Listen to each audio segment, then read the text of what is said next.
आखिर राहुल गांधी ने ऐसा क्या कर दिया कि बीजेपी मंत्रियों को रात में उठकर बयान जारी करना पड़ा, जिस पर इमरान प्रतापगढ़ी ने जमकर मजे लिए हैं। इस वीडियो में हम इसी पर करेंगे बात। नमस्कार, 4 PM पर आप सभी का स्वागत है। दोस्तों, राहुल गांधी और बीजेपी, ये दो नाम आज की राजनीति में ऐसे हैं कि एक का जिक्र हो और दूसरे का ना हो, ऐसा मुश्किल है। बीजेपी की रैलियां हो, टीवी डिबेट हो या फिर संसद की बहस, उसमें राहुल गांधी का जिक्र ना हो, ऐसा हो ही नहीं सकता। राजनीति में एक सीधा सा नियम है, जो सबसे ज्यादा सवाल पूछेगा उसी का सबसे ज्यादा जिक्र भी होगा।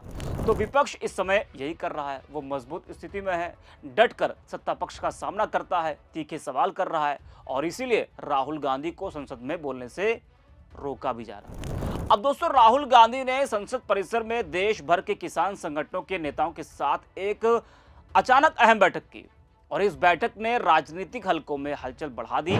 बीजेपी की टेंशन ज्यादा बढ़ गई क्योंकि इसे भारत अमेरिका व्यापार समझौते और उसके कृषि क्षेत्र पर संभावित प्रभाव से जोड़कर देखा जा रहा है। बैठक में किसान नेताओं ने आशंका जताई कि प्रस्तावित व्यापार समझौते से विदेशी कृषि उत्पादों का आयात बढ़ सकता है। इससे भारतीय किसानों की आय और बाजार पर गंभीर असर पड़ सकता है। यह बैठक लोकसभा परिसर में हुई, जहां किसान संगठनों ने अपनी चिंताओं को विस्तार से रखा और सरकार की नीतियों पर सवाल उठाए। 12 फरवरी को राहुल गांधी ने एक वीडियो जारी कर कहा था कि यूएस के साथ डील करके मोदी जी ने कपास किसानों को, सोया किसानों को, सेब किसानों को और फल किसानों को बेच दिया है। राहुल गांधी ने कहा था कि 18% बनाम 0% शुल्क। झूठ बोलने में माहिर प्रधानमंत्री और उनकी कैबिनेट इस बारे में भ्रम फैला रही है।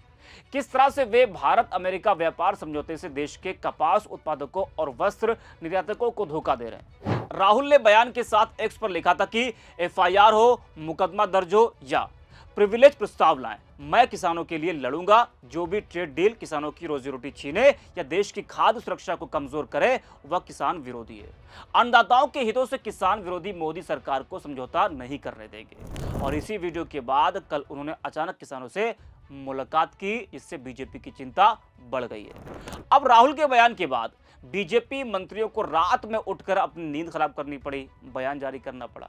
जी हाँ दोस्तों, रात 11 बजे के आसपास पीयूष गोयल वो अपना बयान जारी करते हैं। कृषि मंत्री शिवराज सिंह चौहान वो 1 बजे के आसपास राहुल गांधी पर हमला बोलते हैं। तो बीजेपी मंत्री पीयूष गोयल ने रात 11 बजे राहुल गांधी पर बयान जारी किया। पीयूष गोयल ने राहुल पर पलटवार करते हुए कहा कि राहुल ने एक बार फिर सुनियोजित तरीके से पूरी तरह बनावटी और झूठी कहानी गढ़ी है। गोयल ने कहा कि राहुल गांधी कांग्रेस के कुछ कार्यकर्ताओं के इशारों पर चल रहे हैं, जो किसान नेता होने का ढोंग कर रहे हैं, जबकि यह पूरी तरह से बनावटी और बेबुनियादी बातचीत है। वही पीयूष गोयल के बयान पर जिस तरह से उन्होंने रात में राहुल गांधी पर हमला बोला, उस पर इमरान प्रतापगढ़ी ने एक्स पर लिखा कि एक अकेले राहुल गांधी से इतना डर गई है सरकार कि आधी रात को मंत्रियों को वीडियो बना बना कर पोस्ट करना पड़ रहा है। अमेरिका के हाथों देश को बेचने वालों को इस बार देश का अन्नदाता किसान माफ नहीं करेगा। जी हाँ, तो कांग्रेस सांसद इमरान प्रतापगढ़ी ने पीयूष गोयल के बयान पर यह तंज कसा है। आज सत्ता की आंखों में आंख डालकर पत्रकारिता करना मुश्किल हो गया है। हम पर मुकदमों से लेकर चैनल को बंद करने का दबाव कई बार बनाया गया और अभी भी बनाया जा रहा है। मुश्किल दौर है, लेकिन हम हार नहीं मानेंगे। इसलिए 4 PM को आप सभी लोग ज्वाइन करें और निष्पक्ष पत्रकारिता को जिंदा रखने के लिए जितना हो सके हमारा आर्थिक सहयोग भी करें। उम्मीद है कि आपके सपोर्ट से ये जंग भी हम जीत पाएंगे। वहीं कृषि मंत्री शिवराज सिंह चौहान ने भी रात 1 बजे बयान जारी किया और राहुल गांधी पर पलटवार करते हुए कहा कि राहुल झूठ बोल रहे हैं, लेकिन झूठ कितना भी जोर से बोला जाए वह सच नहीं बन जाता है।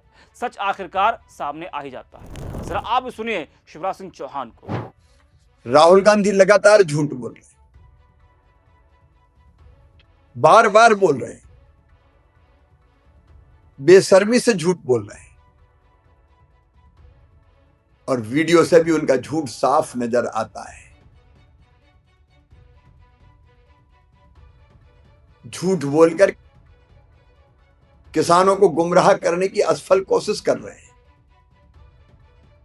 देशवासियों के बीच भ्रम पैदा करने की कोशिश कर रहे हैं। लेकिन मैं पूरे दावे के साथ कहता हूं, भारत और अमेरिका के बीच जो समझौता हुआ है उसमें देश के हितों को सर्वोपरि रखा गया है। हमारे एमएसएमई, हमारे स्टार्टअप्स, हमारे किसान, हमारे कारीगर, हमारे मछुआरे, सबके हितों की पूरी तरह से रक्षा की गई है। तो सुना आपने, भारत और अमेरिका के बीच पिछले दिनों हुए ट्रेड डील को लेकर सत्ता पक्ष और विपक्ष के बीच लगातार जुबानी जंग जारी है। किसानों के साथ राहुल गांधी ने एक अहम बैठक भी की, वो भी आपको हमने बताया। यह बैठक उस बयान के एक दिन बाद हुई जिसमें राहुल गांधी ने कहा था कि सरकार उनके खिलाफ एफआईआर दर्ज करे, केस करे या विशेषाधिकार प्रस्ताव लाए, लेकिन वे किसानों के साथ मजबूती से खड़े रहेंगे। उन्होंने पीएम नरेंद्र मोदी पर आरोप लगाया था कि भारत अमेरिका व्यापार समझौते के जरिए वे देश को बेच रहे हैं और किसान विरोधी हैं। राहुल ने कहा था कि कोई भी ऐसा व्यापार समझौता जो किसानों की रोजी रोटी छीन ले या फिर देश की खाद्य सुरक्षा को कमजोर करे, वह किसान विरोधी है। उन्होंने यह भी कहा था कि वे मोदी सरकार को किसानों के हितों से समझौता नहीं करने देंगे। तो राहुल गांधी के बयान के बाद किस तरह से बवाल मचा हुआ है दोस्तों, वो आपने देखा। बीजेपी मंत्रियों को रात में उठकर बयान जारी करना पड़ रहा है। तो इस वीडियो में इतना, आप देखते रहिए 4 PM। हमारा जो मध्य प्रदेश का पूरा इकोनॉमी है वो सोयाबीन पे है, मेज पे है, और हमारे यहाँ का खेती का मेन है, मतलब जीडीपी में भी हम 50% का हिस्सेदारी रखते हैं।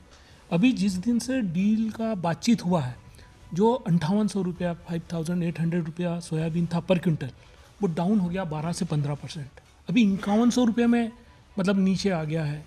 तो एक तरीके से प्रोडक्शन डाउन जा रहा है, और दूसरी तरह अगर इस तरीके से ये इंपोर्ट होगा तो हमारा तो सोयाबीन चला जाएगा। सोयाबीन को रिप्लेस करने के लिए मक्का की बात कही इन लोगों ने कि भाई आप अल्टरनेट क्रॉप मक्का लगाइए। मक्का 50% बिक रहा साहब अभी एमएसपी से, 1400 रुपया कुंटल, जबकि 2250 रुपया हमारा है। पल्सेस हमारा जो मध्य प्रदेश का मेन, हम लोग तो मेन प्रोड्यूसर हैं, तो पल्सेस भी हमारा चले जाएगा। अब वो जो ज्वार आ रही है, वो ज्वार 30 सेंट 40 सेंट में पर ब्रूसेल है, मतलब 27-28 किलो 10-11 रुपये का। यहाँ एमएसपी उसका 36 रुपया है।